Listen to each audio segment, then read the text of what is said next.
So, sino dito sa mga subscriber ko, o yung kahit mga bagong pasok ko lang dito sa akin channel, di ba may mga overdue ngayon dyan sa Digido? Mga kahit 1 month, 2 months, something like that, na-home-visit na ba kayo, napasa na ba sa third party collection nila, may something na silang ganun. Dati wala namang third party collection sila mismo nahinihil ngayon i-update ko lang kayo doon sa aking utang sa Digido na sobra-sobra na naibayad ko. Last 2022 pa yun, if I remember, mga December yung huling hulog ko sa kanila okay? Alright, welcome back mga kadyani muli. Bago natin simulan ng ating video maglalibig lang po muna ako sa inyo na paki-follow po ang aking mga social media account, ang Facebook, TikTok at itong aking YouTube channel. Paki-like na rin po, share at hit nyo na yung notification bell para updated po kayo sa mga videos na ginagawa natin dito about sa usapang lending app. So yun, may nagtanong kasi sa akin sa comment section about sa aking loan dito kay Digido. Sabi niya, Kadyani, as lang po, any update sa Digido loan mo ngayong 2025? Nagbigay ba ng offer, third party collection? Nabayaran nyo po? May loan kasi ako, mag 1 month overdue na. Forward daw sa collection agency. Thanks po. Yun lang po yung kanyang katanungan about sa Digido. Well, update sa aking Digido 2025. From 2022 ng December ang huling hulog ko, January 2023, if I remember it correctly. Hindi na ako nakapaghulog doon dahil nagulat ako. Sobrang laki nung babayaran ko. Na which is, hindi ko talaga alam na ganun pala yung sistema nila. Ang alam ko lang at pagkakaintindi ko doon sa terms and conditions nila is yung principal amount lang ang tutubuan. Ngayon, yung partial payment na pagkakalam ko, yun lang yung monthly na 2,200, yun ang ibibigay ko monthly para extension fee. Parang ganun siya. No? Pero anong nangyari kasi, hindi ko rin alam na ganun talaga siya. Dapat pala yung tubo nila, tutubuan din nila. May penalties pa yun araw-araw. Bali lumalabas nung na penalties niya. Parang something, hindi ako sure kung exact na ano Kasi sa 2,200, after a week na nag-overdue ako doon, naging 3,300 na sa pagkakaalam ko. Sa pagkakaalala ko, di ba? Binayaran ko yun, yung 3,300. Kasi may unang nakahulog na 2,200. Nag-overdue lang talaga dahil nagkaroon ng, siyempre, nagkakaroon tayo ng financial problems na hindi natin akalain. Kahit sabihin mo may trabaho tayo, kahit sabihin mo meron tayong pinagkakitaan, hindi natin masasabi dahil minsan may dumating na point na hindi natin hawak yung sitwasyon. Okay? Pero hindi ko na nabayaran yon.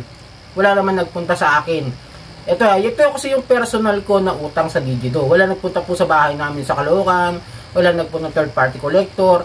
Yung sa asawa ko po kasi, yung may nagpunta. Na which is, yung utang po niya doon is 4,000. Okay? Galinawal lang. Kasi, baka kala nila ako nagpunta. Yung asawa ko po yun sa address na ginamit niya doon sa kapatid niya. Yung doon sa dati niya nakatira. Yung po yung pinuntahan ng agent. Pero nagpupunta po talaga sa bahay yan. Yung sa akin, I guess, kaya hindi ako napuntahan o hindi ako pinupuntahan sa bahay is dahil sa malaki na yung nakuha nilang interest. Pero syempre, dahil submitting entities itong si Digido, automatic ko na magkakaroon ako ng hindi magandang credit score dito sa CIC. Which is, yun din ang ko, ang pagkaano ko na, bakit kapag loan shark, sana magkaroon din ng mas maayos na usapan na hindi agad-agad mailagay. Kasi, ang laki na nang ibayad, di ba? Kasi kung susundin natin yung sa BSP na inadapt ng SEC, yung 15% per month ng capital ceiling of interest rate is sobra-sobra na naibayad ko. Dapat na magiging utang ko na, kung 3.5 lang yung utang ko, 15%, sabihin natin na nasa 3.8, something gano'n na, I'm not sure kung tama pa ko. So sa 15% ng 1,000 is 150. Tapos 150 di 300. Di ba? Nasa gano'n, tama, di ba? Nasa 300 nga. 300 plus. Yung 3.5, dapat mga 3.8 lang to 3.9. Babayaran ko for a month. Pero hindi. Anong nangyari, nalubog lang sa utang. Mas lalong hindi ko nabayaran. Dahil after that, no 2023 na siya, may ilang beses na ako nakakatanggap na papakasuhan daw ako, small claim, something like that. Illegal action na raw nila ako, i-escalate na raw nila ako for field visitation, which is hindi naman nangyari pa sa akin dito sa Digido.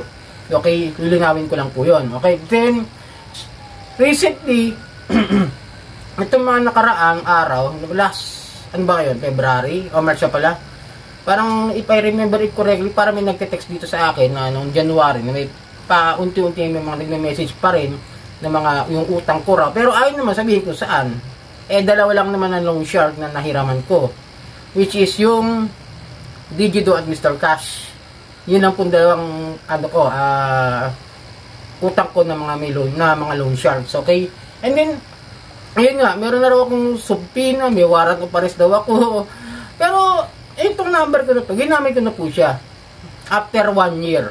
Talaga hindi ko siya ginamit ng mga panahon na aktibo yung mga ola ko. Kasi nga, talagang hindi kayo tatantanan ng text, tawag, threats, kung ano-ano. Kaya hindi ko rin that time hindi ko rin kinaya, no? Alam niyo, matapang ako. Hindi. Medyo nakaka-stress kasi naman talaga. Nung busy ka sa trabaho mo, may iniisip ko pang problema, may iniisip ko pang ibang bagay, dadagdagan ka pa ng ganyang klase ng mga threats na sasampahan ka ng kaso. May mangyayari masama sa'yo. May magme-message sa'yo ng kung ano-ano, di ba? May mga mahiyaro sa'yo, pupunta raw sa barangay. Medyo nakaka-stressful naman talaga. Hindi hindi ako magpapaka-ipokrito sabi kong, hindi, may time talaga na hindi kinakaya ng ating mental health. Yung mga ganong klase ng mga kanilang pagbabanta. Totoo, kaya sabi ko kasi, mas mabibigay ko sa inyo yung payo once na nagkakaroon kayo ng problema diyan sa mga text ng mga Digido na yan, ng mga Mr. Cash, ng OLP, something like that, ng mga loan sharks. It's better na magpalit muna kayo ng SIM card.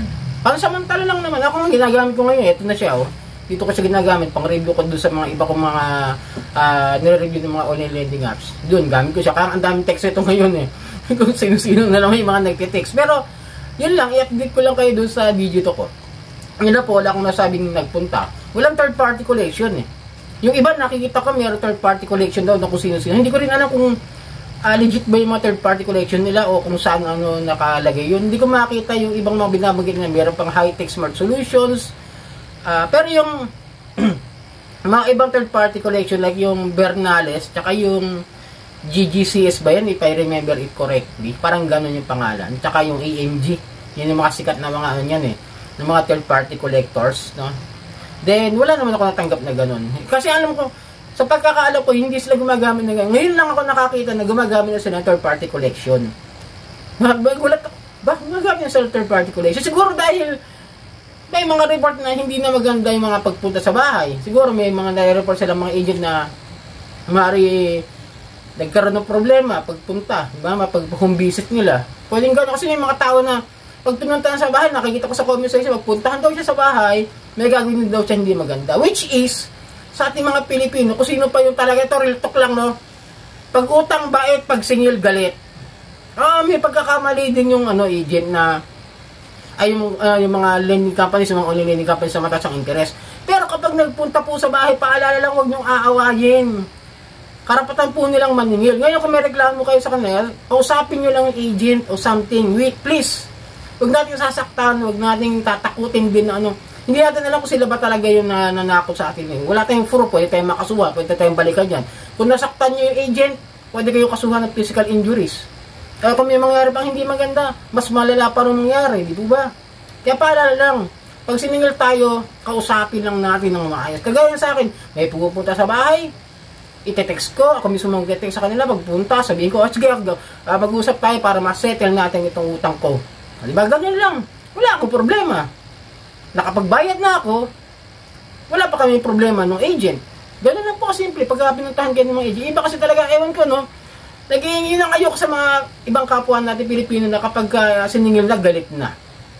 Nakasabi nakakaya. Wala nakakaya sa may utang. Lahat tayo may utang, tandaan nyo yan.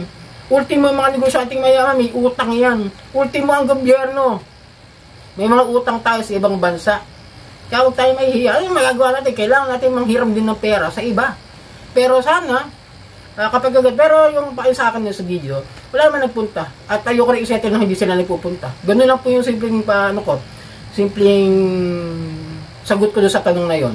So sana nakatulong ang video ito kung may problema kayo sa Digido. Maaring, dahil lang nga, maaring malaki na naibayad ko, maaring hindi maganda yung pupuntahan yung lugar nyo. Yun lang yung mga naiisip kong dahil lang ba't di sila nag-home visit basta-basta. At pinag-aaralan din kasi nila kung ano yung mga possible na mangyari sa kanila pag nagpunta sa bahay ninyo. Kaya kung may pupunta man, kausapin nyo na lang. So yun, sana nakatulong ang video ito. Muli, maglalabig po ako sa inyo na pakifollow po ang aking mga social media account, ang Facebook, TikTok at ito ang aking YouTube channel. Maraming pong salamat, hanggang sa muli.